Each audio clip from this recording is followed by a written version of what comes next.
Catherine Howard, the fifth wife of King Henry VIII, is often remembered for her youthful beauty and tragic fate. Her story is one of the most poignant and heartbreaking tales from the Tudor era, filled with both splendor and sorrow. Born into a noble family, Catherine's life seemed destined for privilege and influence. The Howards were one of the most powerful families in England, with connections that reached the highest echelons of society.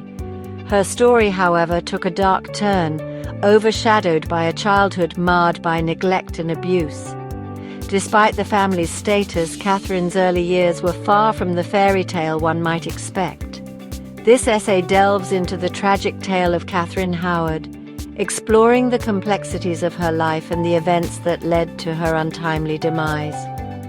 We will uncover the layers of her story, from her noble birth to her tragic end. Catherine's exact birth date remains uncertain, shrouded in the mists of time. Historians estimate she was born around 1520, but the precise date has been lost to history.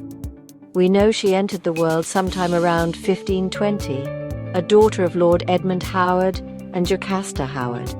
Her father, Lord Edmund, was a younger son of the Duke of Norfolk, and her mother, Jocasta, came from a similarly noble lineage. The Howards, a prominent family in Tudor England, held a prestigious place in courtly circles. They were influential and well-connected, often involved in the political machinations of the time. Yet behind the facade of nobility, Catherine's early life was far from idyllic. The grandeur of her family name did little to shield her from the harsh realities she faced. Catherine's father, often away from court seeking fortune and glory, remained largely absent during her formative years.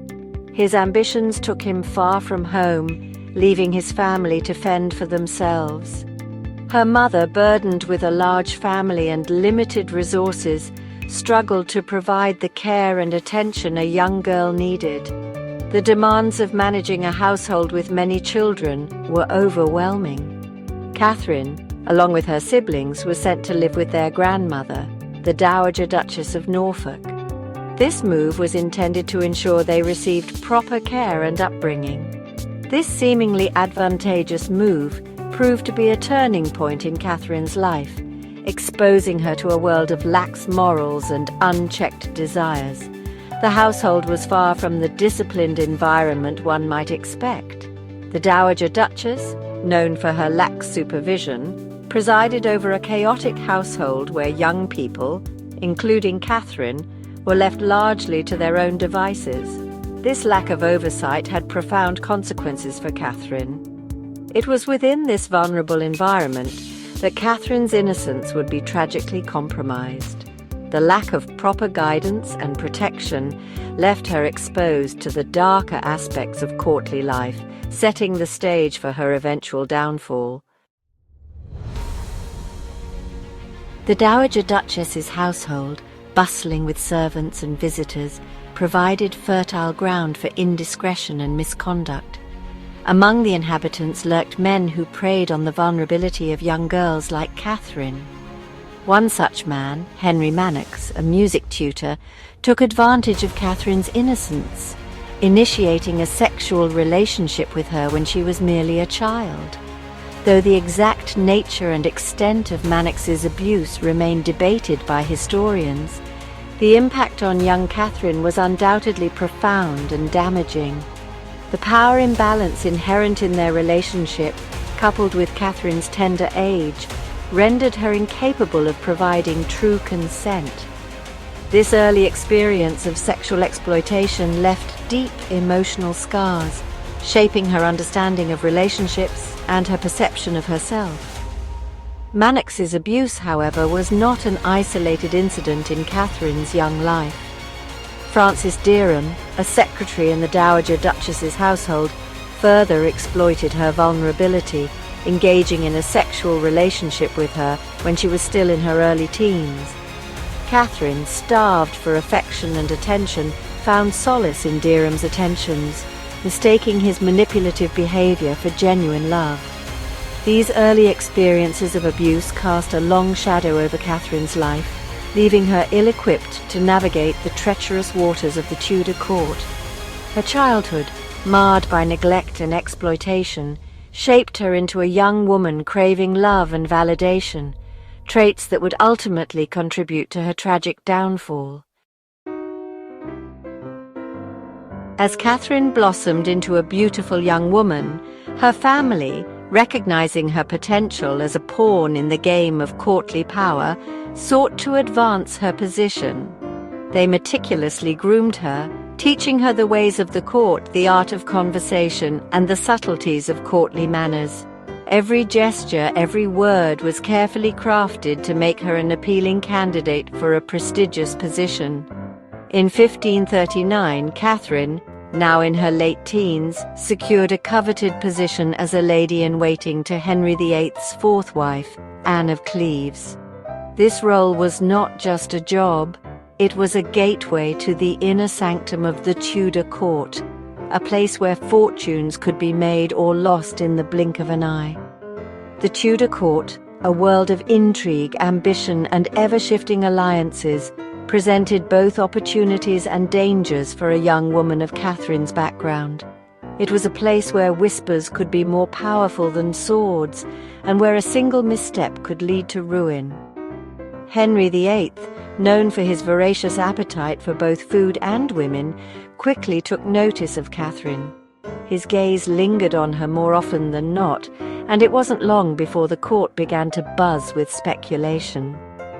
Her youthful beauty and vivacious spirit captivated the aging king, providing a stark contrast to the more reserved and intellectual Anne of Cleves.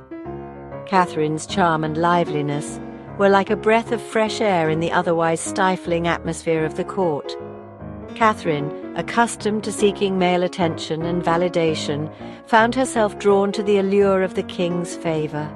The attention from Henry was intoxicating, a heady mix of power and desire that was hard to resist. The court buzzed with gossip as Henry showered Catherine with gifts and attention. Every new trinket, every whispered word of affection only served to elevate her status and increase the envy of those around her.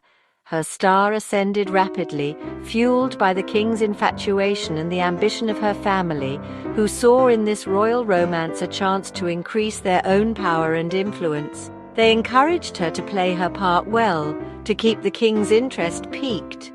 Yet, beneath the surface of this seemingly fairy tale romance, lurked a dangerous undercurrent. The court was a place of hidden daggers and veiled threats, where friends could turn into enemies overnight. Catherine, still bearing the emotional scars of her abusive past, approached the king's affections with a mixture of apprehension and naivete. She was caught between the desire for security and the fear of the unknown. She craved the love and security she had been denied in her youth, but her understanding of love had been warped by early experiences of exploitation. The king's attention was a double-edged sword, offering both the promise of protection and the threat of further manipulation. As Henry's attentions intensified, Catherine found herself caught in a whirlwind of emotions, ill-prepared for the scrutiny and peril that came with being the object of the king's desire. The court's watchful eyes were always upon her, and every move she made was dissected and discussed, leaving her feeling exposed and vulnerable.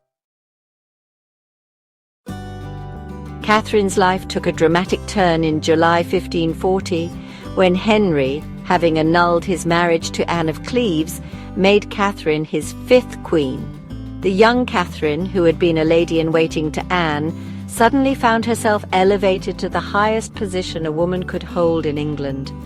The young queen, barely out of her teens, found herself thrust into a position of immense power and influence. She was now the center of attention, with all eyes on her every move. Yet the crown, so dazzling and alluring, came at a heavy price. The weight of the crown was not just physical, but also emotional and psychological. Catherine, aware of Henry's history of disposing of wives who failed to meet his expectations, understood the precariousness of her position. She knew that one misstep could lead to her downfall. She strived to please the king, immersing herself in the role of the doting and submissive wife. Catherine's every action was calculated to maintain the king's favor and secure her place at court. Her youth and beauty, initially captivating to Henry, also made her vulnerable to the machinations of her enemies at court. The courtiers, always scheming and plotting, saw her as an easy target. Despite the opulence of her surroundings, Catherine felt increasingly isolated and alone. The grandeur of the palace could not mask the loneliness that crept into her heart. The court, a hotbed of intrigue and rivalry, offered her little genuine friendship or support.